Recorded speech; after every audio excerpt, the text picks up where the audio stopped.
All right, here I am in Valle Bravo with Estefano Salgado, Mexican pilot. Yes, from Valle de Bravo. Yes, but he's also got some French origin. A little bit. My mother is French.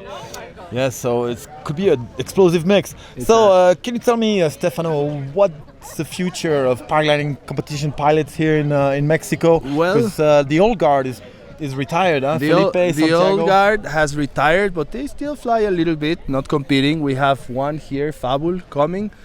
And but the new generation is pushing forward. We have two 12-year-old kids learning.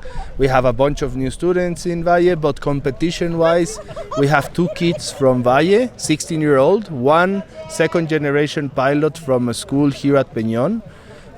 He grew here. And then the other one from Valle de Bravo, they both just finished. One won the serial class in Copa Atmosfera in Colombia, and the other one won the C class. So they're pushing.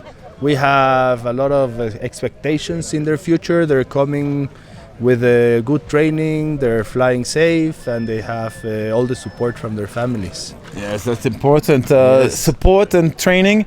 Are you providing that training as a you're not really the old guard, you're the middle guard. Yeah. But you help as much as you can, not as much as the French, of course, because they got huge budget from the French government. No, we try to give them advices of whatever we learn, no?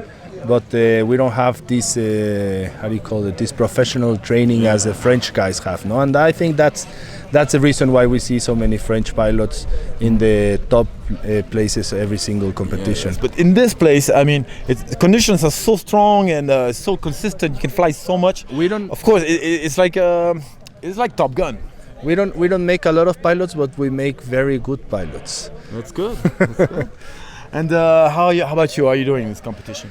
Well, I started pretty well, and then I had a couple of bomb outs, and now after a couple of days I'm just enjoying the competition and keeping away from the gaggle and flying as safe as possible. Okay. Is Valle still surprising you? These past 2 days they could be some of the strongest, more turbulent conditions I've flown in December in my life. Oh. The last 2 days? The last 2 weeks. 2 weeks, okay. Yes. Normally December is smooth, but this high pressure combined with the high winds, it's been shit. Mm-hmm. Yes. And I think the pilots noticed that also, because we've had some. The pilots have noticed that, but also the pilots have been into places where you don't have to go. Yeah.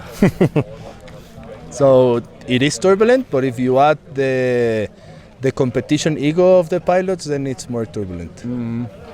Yes, we have a problem with the arrow, you know. Yeah. A lot of people decide to follow the arrow, and the thinking, that's a thing of the past also, maybe. Yeah, you know, just sometimes following the arrow, it's not the right way. No. And more in a place like Valle, you know, high pressure, high altitude, a lot of people in tiny thermals. It's crazy. Yeah. So this place is only for experienced pilots, especially when it's roaring and firing it's like a firing squad. It's like an atomic bomb. Let me do this because Philippe is getting tired with the camera. Yes, okay. So I think we're gonna go pretty soon. But thank you, Stefano, for everything. Bye. Thank you, Valle. Thank you, Mexico. Ciao. Consume with moderation. See you in the party tonight.